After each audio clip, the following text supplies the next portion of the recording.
네, 안녕하세요. 중판 대표입니다. 2020년도 처음 유튜브 영상을 찍는데 사실은 제가 방금 전에 하나 찍어서 다시 올렸었는데 오늘은 그 소명 자료에 대한 말씀을 좀 드리려고 찍다가 보니까 제가 조금 좀 방심을 했습니다. 그 엑셀 자료가 전부 다 그 서명 자료 양식의 엑셀 자료에 개인 정보들이 나오는 것들을 유튜브에 올리면 안 될 것 같아 갖고 지적들을 좀 해주셔 갖고 바로 내렸습니다. 내리고 다시 이제 그 영상에 좀 그 모자이크 처리라든지 이렇게 좀 하려고 몇 번 시도하다가 다시 찍는 게 나을 것 같아서 다시 찍고 있습니다. 죄송합니다. 제가 좀 나이가 있어서 유튜브 편집을 할 줄 몰라요. 다시 찍는 게 더 편합니다. 좀 양해 부탁드리고요. 다시 한번 설명드렸었던 내용 다시 한번 또 설명을 드릴게요. 자, 일단은 2020년도 1월 25일까지 그 간이사업자분들 소명자료 다 제출을 하셔야 되는데 이제 뭐 난리가 나셨어요. 막 그 뭐 이제 자료 준비 안 되시거나 엑셀 안 만드시고 무조건 이제 판매하고 하셨던 분들 지금 이제 난리가 났습니다. 이거 어떻게 해야 될지. 자, 어쨌든 뭐 하나하나 준비하시면 될 문제 같고요. 예. 그리고 또 올리자마자 또 사무실 옮겼냐라고 말씀을 하시는데 저 중판 사무실 계속 일산에 있고요. 저 뒤에 앙증맞은 토끼 모양 보이시나요? 저 토끼 모양은 제가 매달 오프라인 강의 하잖아요. 그래서 오프라인 강의 하는데 프로젝터를 썼는데 이게 너무 화질이 안 좋다 보니까 작년에 제가 큰 맘 먹고 올해부터는 65인치 대형 TV를 통해서 강의를 좀 더 선명하게, 아주 선명하게, 아우 정말 마음에 들어요. 아주 선명하게 해드리려고 구매했습니다. 그래서 작은 사무실이지만 저 뒤에다가 저렇게 놓고 저 디스나면 안 되기 때문에 저 보호개 가려 놓은 거예요. 이사 가지 않았습니다, 중판. 자, 오늘 설명이 앞서갖고 그 작년에 11월에 개인 통관 고유보호 의무화가 되면서 지금 다른 배대지 쓰시는 분들도 그렇고 굉장히 좀 문제점들이 많이 있죠. 통관 보호가 오류가 나게 되면은 이게 간이 통관으로 전환을 하거나 통관 불일치라 그래갖고 그냥 통관 안 시키고 계속 보류시켜 버리는 사태가 있습니다. 근데 저희 중판은 어떻게 하냐면은 일단 목록으로 가다가 개인 통관 고유보호 오류가 나면은 저희가 한 3시간 많게는 6시간 내에 재확인 요청을 해서 그걸 고객분들하고 바로 재확인을 해주시면 목록을 그냥 그대로 가고, 근데 중간에 그래도 뭐 고객하고 연락이 안 돼서 그 시간을 넘기게 되면은 간이 통관으로 전환을 시켜서 3,000원이 다시 부과가 되기 때문에 어떻게 보면 좀 사업자 입장에서는 원치 않는 3,000원이 또 발생이 되는 이런 문제점들이 있죠. 그래서 저희가 그 개인 통관 고유보호를 뭐 예를 들어서 뭐 이렇게 있다 그러면은 일단 뭐 불일치예요. 들어간 게 없기 때문에. 근데 이제 정확하게 그 통관 보호를 그 고객 명에 대한 것들을 하면은 보시는 바와 같이 일참이 뜹니다. 반드시 일참을 확인하고 보내셔야 됩니다. 이러지 않으면은 중간에 간이 통관으로 전환이 된다고 해서 3,000원 낸다고 해서 통관되는 게 아니잖아요. 어차피 개인 통관 고유보호 1차할 때까지 저희가 요청을 드리고 1차하지 않으면 통관을 안 시켜버리니까 결국은 확인하셔야 됩니다. 그럴 거면은 여기서 이런 식으로 다 확인, 중판 쪽에서 확인이 돼서 좀 통관을 하시기를 좀 권해 드립니다. 그 다음에 회계 처리를 하기 위해서 중판은 뭐 다른 사업자분들이 좀 저희한테 물어봐요. 엑셀 대량 등록이 왜 안 되느냐, 뭐 이런 것들 불편하다. 근데 이제 엑셀 대량 등록을 저희는 안 하는 대신에 주문서 복사하기 기능이 있죠. 좀 아까는 설명 안 드렸었던 부분인데 그 엑셀 대량 등록이 아니라 모든 출고 완료됐거나 내가 같은 주문서를 작성할 때 저희는 이제 주문서 복사 기능이 있어 갖고 이제 주문서 복사를 그냥 하나 쭉쭉쭉쭉 해셔 갖고 하나하나씩 이제 등록하시는 이제 그런 것들을 제공을 하고 있습니다. 그리고 또 한 가지 엑셀 대량 등록을 못하는 것 중에 하나가 이거 통관보호 지금 방금 제가 설명드린 것처럼 이거 일치불일치를 엑셀 대량 등록으로는 확인하실 수가 없어요. 실시간으로 확인하셔야 되기 때문에. 그래서 엑셀 대량 등록을 안 하고 있고, 또 한 가지는 이 부분들 회계 처리하실 분기 위해서 이 5가지 항목을 1번에서 5번까지 구매 대행 사업자 세무 처리를 위한 정보입니다. 필요 없으신 분은 작성하지 않습니다 라고 해놨는데 이거 회계 처리를 한 번에 깔끔하게 하기 위해서 저희가 5가지를 더 봤잖아요. 예, 그래서 이 부분 때문에 엑셀 대량 등록하기가 저희가 쉽지 않습니다. 네. 그런 부분들은 뭐 주문서 복사 기능을 이용하시면 되고, 대량 등록을 하신다고 해서 지금 뭐 중판 이용하시는 분들 많이 내보내는 분들이 하루에 뭐 30건 50건 정도 되시는데, 예, 물론 뭐 그분들이 같은 품목을 내보낼 때면 대량 등록이 편하실 수도 있으시고, 또 오픈마켓에서 다운받은 엑셀 자료를 등록하시는 게 편하실 수도 있는데, 어느 게 편하실지는 주문서 복사 기능을 이용하시는 게 더 편하실 수도 있으니까 그거는 뭐 이용해 보시면 될 것 같고요. 자, 이 25일까지 소명 자료를 하셔야 되는데, 제가 지금 소명 자료를 다시 보여드리면요, 네, 다 지웠습니다. 지운 게 아니라 그냥 다 뺐어요. 예. 뭐 빈 여백만 갖고 제가 드릴 수밖에 없습니다. 오늘 핵심은 환율에 대한 문제이기 때문에 뭐 아래 내용이 없어도 큰 상관없을 것 같아요. 다 가렸습니다. 다 삭제할 거 다 삭제했고요. 첫 번째, 주문 작성일과 제품 구매일, 그 다음에 재고에 대한 설명을 좀 드릴게요. 구매 대행은 재고를 갖고 계시면 안 돼요. 그렇기 때문에 중판에 재고를 두고, 어쩔 수 없이 재고를 두고 나간 것들은 여기에 재고라고 표기가 됩니다. 그것들은 주문서 작성일과 제품 구매일을 맞추라고 제가 재고로 표기하는 거지, 그 세관에 신고할 때 이 재고가 일시 판매를 했다고 신고하시면 절대 안 되십니다. 예, 재고 다 삭제하셔야 돼요. 다 일반으로 나가야 됩니다. 이 부분 반드시 수정해 주셔야 돼요. 이 부분. 네, 이 부분 수정해 주셔야 되는 게 맞는 거고요. 자, 두 번째는 제품 구매일과 작성일인데, 이것도 하나만 작성을 하시면 돼요. 왜냐하면 그 오픈마켓에서 구매 시점에 바로바로 그날 다 처리하신 분들은 상관이 없는데, 오픈마켓 구매 그 요청 시점하고 오픈마켓의 주문 시점하고 내가 실제로 이제 그 제품을 구매하는 거하고 작성이라고 다를 수 있잖아요. 어쨌든 간에 오픈마켓의 구매가 일어난 다음에 제품 구매일이나 주문서 작성일이 이뤄져야 돼요.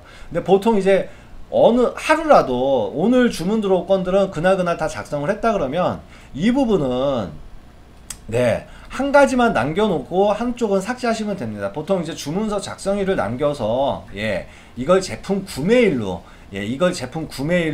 표기를 해서 신고하시는 게 맞아요. 그러면 편해요. 따로 본인들이 관리하시는 방법이 있다 그러면 제품 구매일을 따로 표기해서 한쪽 두 가지 중에 하나만 두 가지 중에 하나만 날짜를 정해서 가시면 됩니다. 한 개만. 한 개입니다. 한 개만. 그렇게 가시면 될 것 같습니다. 뭐 품목이나 뭐 오픈마켓 주문번호나 뭐 이런 것들 다 쓰신 대로 다 기록돼서 나오기 때문에 그거 설명드릴 내용은 오늘은 아니고요. 오늘 제가 지금 설명드려야 될 부분은 자, 이 환율 부분이에요.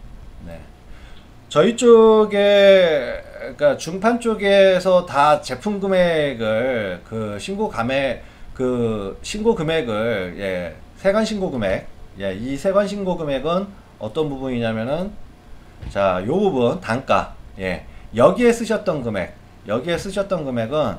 자, 여기에 그 제품 금액으로 표기가 됩니다. 그거는 어디에 표기가 되냐면은, 요 제품 금액이 되는 거예요. 제품 금액이. 근데 이제 세관에서 고객들한테 구매 이력 통보가 가면서 원가 공개가 되다 보니까 중국 사이트 실 결제 금액을 따로 적게 돼 있죠. 저희 쪽은 그렇게 다 해드렸어요. 그래서 구매 실 결제 금액은 여기다가 따로 적게 해 놨습니다. 그래서 사실은 여기는 세관 신고용으로 좀 비싸게, 원래 100위안짜리였다 그러면은 뭐 원래 내가 이제 판매하는 금액에 대해서 뭐 100위안을 적었고, 사실은 이게 중국 그 세관 신고 100위안이 돼서 고객한테는 한 18,000원 정도 통보가 가게끔 이렇게 하고, 사실은 실제로 결제한 게 50위안이라 그러면 여기다가 이제 50위안을 따로 표기를 해 두셨을 거라 생각이 됩니다. 자, 그랬을 경우에는 그렇게 관리를 하시는 분들은 여기에 그 제품 금액이 표기가 돼요. 여기에도 표기가 되어 있겠지만, 그럼 어떻게 해야 되겠어요? 이 금액을 날리셔야겠죠. 이 셀 금액을 날리고 이걸로 신고를 하셔야 됩니다. 세무 신고를. 자, 그렇게 두 가지를 설명을 드렸고요. 자, 환율. 자, 오늘 설명드릴 거는 환율이에요. 자, 환율이 보면은 제가 뭐 샘플용으로 해서 지금 막 무지막지하게 여기 쭉 나와야 되는데, 일단 이 환율 하나만 적용을 했는데, 이 환율 적용 제가 뭘로 했는지 이 다운로드 받으시면은 엑셀에 제가 좀 표기를 해드렸습니다. 네, 외환은행 매일 1일차 고시 환율을 적용했어요. 사실은 이게 외환은행의 1일차 고시 환율, 예, 그걸 환율을 적용을 해드렸습니다. 사실은 고시 환율이기 때문에 우리가 말하는 걸로 보면은 이게 기준 환율이 돼요. 기준 환율. 기준 환율. 자, 그러면 저한테 질문을 하실 겁니다. 아니, 내가 카드를 갖다가 결제를 했을 때 나는 기준 환율로 안 하고 지금 이 카드로 결제하면 지금 현재 172 정도 되실 거예요. 172 정도. 아니면은 3 정도. 예. 이렇게 결제를 해서 이 환율이 적용이 돼야 되는 게 맞지 않냐? 라고 저한테 발문은 하실 겁니다. 네. 그렇게 회계 처리하면 안 되냐? 라고도 물어보실 수 있고. 자, 그렇게 카드로 회계 처리를 하실 때는 무엇가 문제가 있냐면요. 정확하게 카드에서 카드사 수수료를 빼주셔야 돼요. 그럼 또 카드사가 브랜드 수수료가 있고 그 별도 카드사가 먹는 마진이라는 게 있을 겁니다. 그리고 이제 환율 적용을 했을 거예요. 그 구분을 어떻게 해요? 구분을. 그래서 보통 이제 뭐 물론 이제 카드로 갔다거나 아니면 공식 송금한 그 환율로 그냥 해버릴 수도 있어요.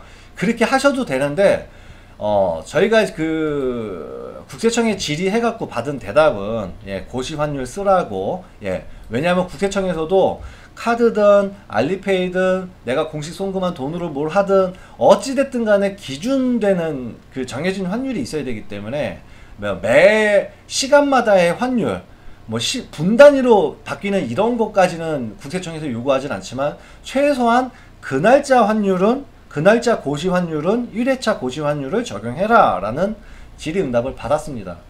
그래서 그렇게 했기 때문에 이 환율을 쓰시는 거는 아무 문제가 되지 않습니다. 그래서 근데 이 환율을 쓰게 되면 어떤 문제가 있냐, 내 마진, 구매대행 수수료가 높아지겠죠. 마진이 높아지겠죠. 원치 않지만 높아지겠죠. 그게 무슨 말이냐면은 100위안을 예를 들다 그러면 100위안을 165로 하면은 내가 실제 상금액이 16,500원이 되는 거예요. 근데 실제 환율을 170으로 하면은 17,500원이 됩니다. 그럼 1,000원 차이가 나버리게 돼요. 1,000원 차이가 나면은 내 수익이 1,000원이 원치 않게 실제로 카드로 가서 175로 결제를 했음에도 불구하고 이 환율을 적용하면은 원치 않게, 결론적으로는 원치 않게 1,000원 정도의 내 수익이 생겨버리는 거예요. 그러면서 거기에 대한 부가세 100원 정도를 더 내야 되고 내 수익이 더 생겼으므로 그 수익 처리를 또 하셔야 되는, 예, 그런 문제점들이, 예, 발생이 됩니다. 그래서 어쨌든 간에 제가 오늘 드리고 싶은 말씀은 중판 다운로드 받아서 나오는 이 환율로 적용해서 하시면 아무 문제가 안 돼요. 근데 이거 적용을 안 하실 분들은 따로 카드사에서 나온 그 지급, 그 브랜드 수수료라든지 이 부분들을 건 바이 건으로 다 정리해서 빼주셔야 되는 게 맞는 거고, 예, 법적으로 말씀을 드린 거예요. 합법적인 말씀을 빼주셔야 되는 게 소명자료 양식당 맞는 거고, 그렇지 않고 일괄적으로 한 달치 기준 환율을 정해서 적용하실 분들은 그렇게 소명을 하실 수도 있습니다. 다만 국세청에서 1월 25일 해갖고 납부까지는 다 하실 거예요. 그냥 그런 식으로는, 예, 일단 다 대납하고 나서 정말 운 나쁘게, 예, 시범 케이스에 걸려갖고 왜 환율 적용을 기준 환율이 아닌 다른 환율을 적용했니? 라고 하면은 엑셀 소명자료 다시 재요청을 해. 그러면은 저 같은 경우만 해도 작년에 이제 뭐 1만 건 가까이가 나갔는데 2019년도 뭐 1만 건에 대한 이 엑셀 자료를 다 다시 맞춰야 되는, 예, 사태가 벌어져요. 저는 몇 번 겪었어요. 네, 제가 겪었습니다. 그래서 저는 아예 그렇게 안 하는데, 뭐 그렇게 소명자료 하셨다가 다시 하시거나 아니면은 기간이 지나서 과태료 처분, 예, 소득신고가, 예, 구매대행 소득신고가 잘못됐으니까는 거기에 가산세를 더한 과태료 처분을 좀 받으실 수가 있습니다. 예, 그런 것들은 사장님들이 판단하시기에, 왜냐하면 구매대행은 국세청도 그러고 저희도 그러고 어떤 정해진 모범 답안이 없어요. 근데 모범 답안이 없기 때문에 저희로서는 소명할 수 있는 최대한의 자료를 갖고 여기 있습니다, 여기 있습니다, 저 이렇게 있습니다, 다 제공할 수밖에 없어요. 근데 제가 4, 5년을 뭐 이전에는 이렇게까지 상세하게도 안 했지만은 여기서 더 제공할 게 없어요. 저희 국세청에다가. 자, 그러면 이렇게 엑셀 소명 자료를 만든 다음에 국세청이 요구하는 거는 이건 있을 수 있어요. 알리페이로 결제했다고 하는데 알리페이 소명 양식 결제한 자료 갖고 와.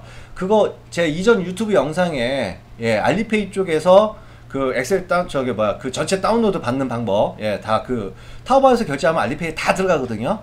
다 들어갔으니까 그거 전체를 다운로드 받아갖고 다운로드 받는 방법 제가 알려드렸고, 그 다음에 뭐 공식 송금을 하셨을 거 아닙니까? 공식 송금했으면은 당연히 은행에 공식 송금한 양식, 민생은행 통해서 보내신 개인 계좌 송금하신 분들은 개인 계좌 송금하신 거 그렇게 또 그 내역 지출 증빙 갖고 계시면 되고, 해외 송금 증빙 갖고 계시면 되고, 뭐 중판 해외 송금 인보이스 서비스 통해서 하신 분들은 중판이 발행한 인보이스와 은행 가서 공식 송금한 기록, 그거 갖고 계시면 되고, 그 다음에 또 카드로 결제하신 분들은 카드 내역, 딱 준비하시면 돼요.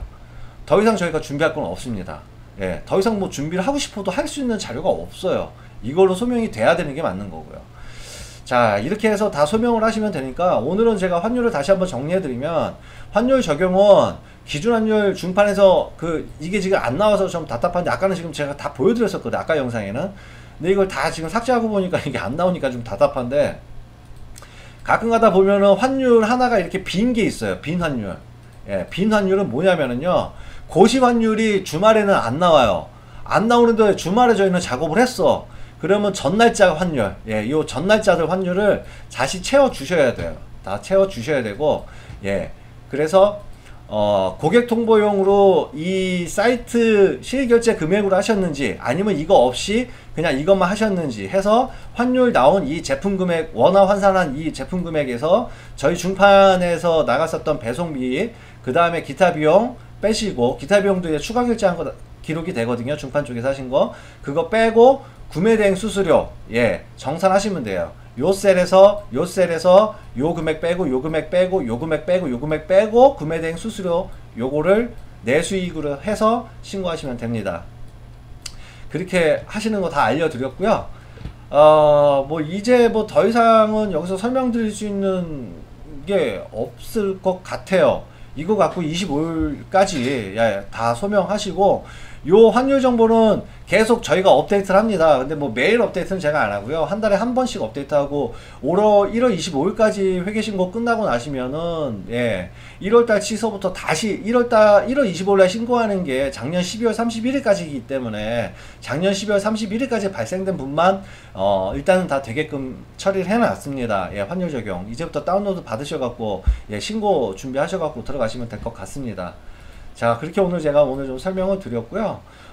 유튜브 편집하는 것도 좀 배워야겠네요. 1월 24일부터 설 연휴 들어가잖아요. 중판은 23일까지 근무를 하고, 중국 설 연휴를 제가 설명을 드리면은, 뭐 1월 12일서부터 중국 택배사들이 마감을 시작을 할 거예요. 물론 이제 12일날 주문이 안 되는 건 아닌데 12, 13, 14, 15 이렇게 날짜가 갈수록 못 보내라는 판매자들이 생겨나요. 중판은 23일까지 근무를 하는데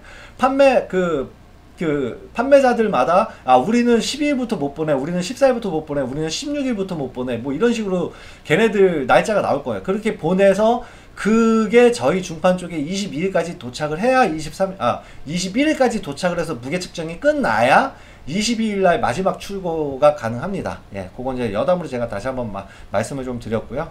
처음 맞이하는 설 연휴 때문에 많은 판매자분들이 좀 답답해 하시고 저한테 문의가 많으셔서 유튜브 영상으로 다시 한번 설명을 드렸습니다. 자, 오늘은 기준점이 되는 거, 환율 어떤 거 적용하는 게 맞는지에 대한 설명이고요. 그 다음에 전에 그 엑셀 다운로드 영상에서나 자료 쪽에 적혀 있었어요. 오픈마켓 수수료.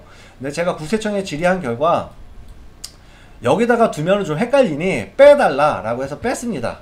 오픈마켓 수수료는 왜냐면은 오픈마켓에서 사장님들한테 어찌됐든 자기네 수수료에 대한 영수 계산, 세금 계산서 발행 다 할 거예요. 그거는 이제 지급 수수료로 비용 처리를 따로 하라는 거예요. 그래서 그건 다 뺐기 때문에 예, 그거는 계산 회계 처리 엑셀에 있으면 오히려 더 헷갈릴 수 있으니까 빼달라고 했고, 이 엑셀 양식을 사장님들이 이용하시는 회계사에다가 보내서 예, 그분들이 처리할 수 있게끔 해주면 되는데, 이게 해보지 않으신 분들은 이 회계사들 잘 모르실 수 있어요. 그래서 제가 이전 영상에 장경덕 회계사님 소개시켜 드렸고, 장경덕 회계사님 쪽에다가는 이 자료를 제가 맞춰놨기 때문에 이렇게 넘기시면 그쪽에서는 굉장히 빨리 이해하시고 빠르게 처리를 해드릴 거예요. 다른 거 뭐 이거저거 뭐 더 갖고 와라 이런 거 없이 그냥 바로바로 처리를 해드릴 겁니다.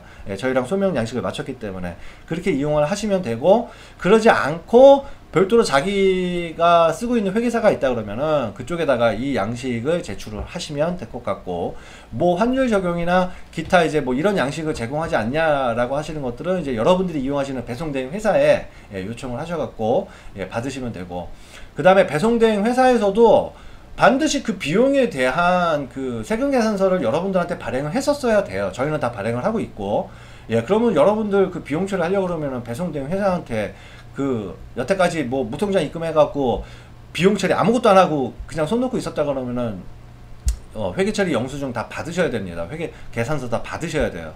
그래야 이제 뭐 간이사업자 같은 경우에 어차피 부가세 환급은 안 되실지 모르겠지만 어찌됐든 간에 매입 증빙이 뭐래도 있으셔야 될 거 아닙니까? 금액이 작으면은 그냥 뭐 4,800 미만으로 해서 금액이 작으면은 뭐 어쩔 줄 모르겠지만, 매출 규모가 뭐 2억 3억이 오픈마켓에서 작년에 발생이 됐는데 매입 근거는 하나도 없습니다. 이거 소명 안 되세요. 비용 처리 안 되실 겁니다. 그거 국세청에 뭐 질의 한번 해보셔야겠지만 그거 비용 처리 안 되실 겁니다. 제가 한번 당해봐서 아는데 비용 처리 안 되실 거예요. 그러면은 이제서라도 늦지 않게 빨리 다른 배대지 쪽에다가 자료 받으실 수 있는 건 다 받아갖고 증빙 다 첨부하신 다음에 소명 처리하시기 바랍니다. 그렇게 하시면 될 것 같습니다.